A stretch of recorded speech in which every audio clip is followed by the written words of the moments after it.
সরকার বিরোধী আন্দোলনের মুখে নেপালের প্রধানমন্ত্রী হেলিকপ্টারে পালিয়ে গিয়েছেন। বাংলাদেশের মতো নেপালের প্রধানমন্ত্রীও কিন্তু একই পথ অনুসরণ করলেন। আন্দোলনের মুখে তিনি হেলিকপ্টারে পালিয়ে গিয়েছেন। আন্দোলনের আগে তিনি সেনাবাহিনীর সাথে বৈঠক করেছেন এবং তাদের সাথে তিনি সেফটি মানে তার যে পদত্যাগ পত্রের পর তিনি যে নিরাপদে পালিয়ে যেতে পারেন এই জন্য সেনাবাহিনীর সহায়তা চেয়েছেন। সেই অনুযায়ী সেনাবাহিনী তাকে হেলিকপ্টারে পালিয়ে যেতে সহযোগিতা করেছে, যেটা কিন্তু বাংলাদেশের মতনই হয়েছে। এবং ধারণা করা হচ্ছে তিনি পালিয়ে দুবাইতে অথবা ভারতে আশ্রয় নেবেন। নেপালে সরকার বিরোধী আন্দোলন শুরু হয়েছিল প্রায় 2-3 দিন হবে। বাংলাদেশের মতো এত বেশি সময় তাদের লাগেনি। দুর্নীতি বিরোধী এই আন্দোলনের এক পর্যায়ে বিভিন্ন মন্ত্রীরা পদত্যাগ করা শুরু করলে প্রধানমন্ত্রী আর টিকে থাকতে পারেনি, শেষ পর্যন্ত তিনিও পদত্যাগ করলেন।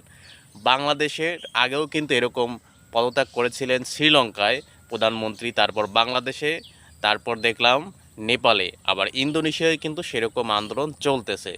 তো বিভিন্ন দেশেই কিন্তু বিশ্বের সরকার বিরোধী আন্দোলন চলতেছে এবং সেই আন্দোলনের যে নেতৃত্ব দিচ্ছে কিন্তু জেএনজি।